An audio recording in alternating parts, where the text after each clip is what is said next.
Hey guys, welcome back to another video. Today I'll be sharing a detailed breakdown of how much the F800GSA has cost me over the 2 years of owning it.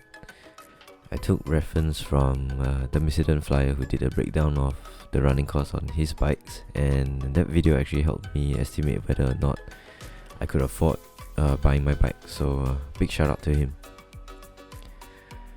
I bought this bike second hand in February 2018 with the road tax already renewed for the year. The insurance was $950 for comprehensive coverage, and after that the first things I did to it was to get it lower to the ground. For reference, I'm 160 centimeters tall, and there's no way that I'll be able to daily this bike comfortably without lowering it. So I got the seat shaved down about 2 centimeters at Eugene Salary for $70. Next, I installed a set of Hyper Pro lowering springs, minus 35 mm, front and rear for $460. Because the bike is lowered, there's a need to shorten the side stand by cutting and welding it, and I got that done for $60. The bike also didn't come with any upper crash bars, so I decided to go with Hepco and Becker crash bars. That was $338. I then sent it for servicing because the service light came on even before the next mileage interval. I found out after that the light comes on every 10,000 kilometers or 1 year. So I got the servicing done at PML, which was $260. So that included a brake fluid flush as part of the 1 year service. So I bought a used Touratech headlight guard, which cost me $60. And next was to add all the electricals. So I added a fuse box by WBCS for $50. You can find it on Carousel.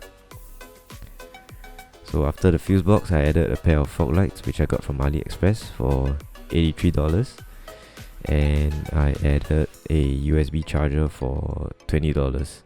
Finally, I added a B&B bash plate, which was 288 Australian dollars, which at the point of time came up to be about 310 Singapore dollars. So all in all, for my first year, I spent a total of $2,669. 2019 started off with a 10k service at PML because it was the bike's second birthday, which also means that the warranty period is going to expire. So I took it into PML for them to access if there's any stuff that needs to be replaced on the warranty, and also to do my 10k service, and that was $247. Road tax was renewed for the year at $204. Insurance was $855 with the additional 10% no claim discount that I got. I bought a V6 dash cam for the bike at $64 off AliExpress, and I saved some installation cost here by doing it myself. I made a video about it that you can check out on how to do it, and maybe you can save some money for yourself as well.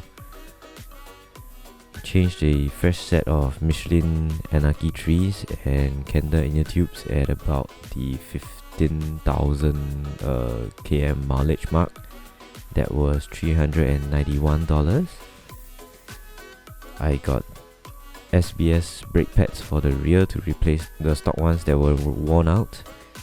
That was $30, and I went for SBS because they were cheap and I'm not experienced enough to tell the performance difference, so these did just fine.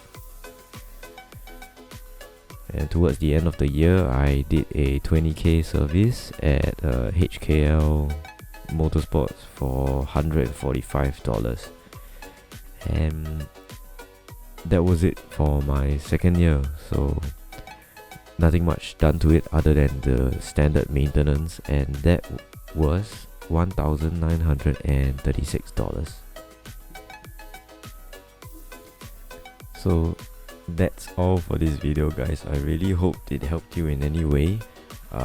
Feel free to leave a comment to ask me any questions, and I'll be happy to answer them. I'll see you in the next video, and as always, ride safe.